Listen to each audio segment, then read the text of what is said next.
आता बघूयात गडचिरोलीत शिवसेना उद्धव बाळासाहेब ठाकरे पक्षातील अंतर्गत संघर्ष चव्हाट्यावरती आला। जिल्हा प्रमुख पदावरून गच्छंती होताच पक्ष कार्यालयातच तोडफोड केल्याचा धक्कादायक प्रकार समोर आला। कार्यालयातील पीओपी फोडण्यात आली तर टेबल, खुर्च्या, पंखे, एसी आणि अगदी बल्ब सुद्धा माजी जिल्हा प्रमुखांनी काढून नेले। गडचिरोली जिल्हा प्रमुख पदासाठी नव्या नियुक्त्या जाहीर होताच हा वाद पेटला। गडचिरोली आणि आरमोरी विधानसभेसाठी पवन गेडाम आणि अहेरी विधानसभेसाठी दिलीप सुरपाम यांची जिल्हा प्रमुख म्हणून नियुक्ती करण्यात आली। मात्र यापूर्वी जिल्हा प्रमुख असलेल्या वासुदेव शेडमाके यांनी पक्षाने आपल्याला डावलल्याच्या नाराजीतून कार्यालयातील साहित्य काढून नेलं।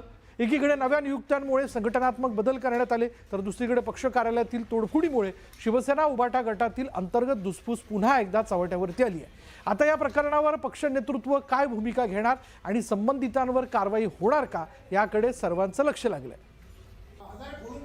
अधिक माहिती आपण जाणून घेणार आहोत। आमचे प्रतिनिधी महेश तिवारी आपल्या या क्षणाला आपल्या बरोबर। महेश, पक्ष कार्यालयातलंच हे सामान उचलून नेणं किंवा तिथली तोडफोड करण्यापाठीमागचं नेमकं कारण काय? विशाल, गडचिरोली जिल्ह्यात जिल्हा प्रमुख पदासाठी ज्या 2 नियुक्त्या झालेल्या आहेत त्या दक्षिण आणि उत्तर गडचिरोलीसाठी आहेत आणि यामध्ये आरमोरी विधानसभेसाठी पवन गेडाम आणि अहेरीसाठी दिलीप सुरपाम आहे। याच्यात जिल्हा प्रमुख जे होते वासुदेव शेडमाके यांना या पदावरून काढण्यात आलेलं आहे आणि चक्क त्यांची नियुक्ती जी आहे ती उपशाखा प्रमुख पदावर केल्याचं बोललं जात आहे।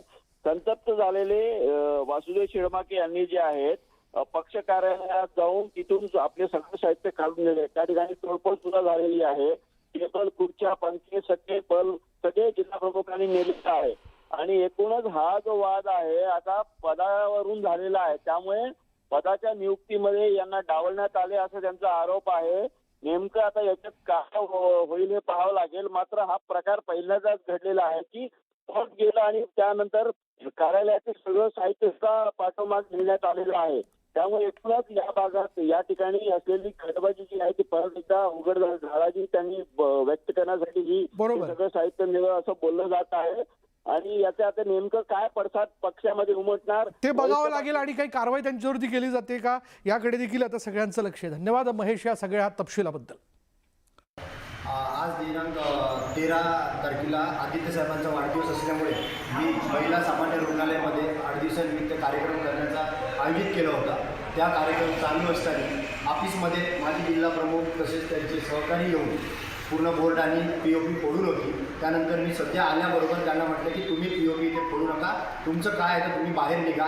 त्याच्यानंतर पोलिसांना फोन केला, मग पोलिसांना सांगून सुद्धा त्यांनी मग माझ्या शब्दावर ऐकल्यामुळे त्यांना बाहेर काढलं। याच्यानंतर माजी जिल्हा प्रमुख असो किंवा वैयक्तिक याच्या पहिल्याचे कोणतेही पदाधिकारी असो, याच्यानंतर माझ्या कार्यकाळात जर असं दुबारा झाला तर यांना या कार्यालयातूनच टोकून बाहेर काढणार एवढी मी तुम्हाला जबाबदारी आणि योग्यरीती आश्वासन देतो।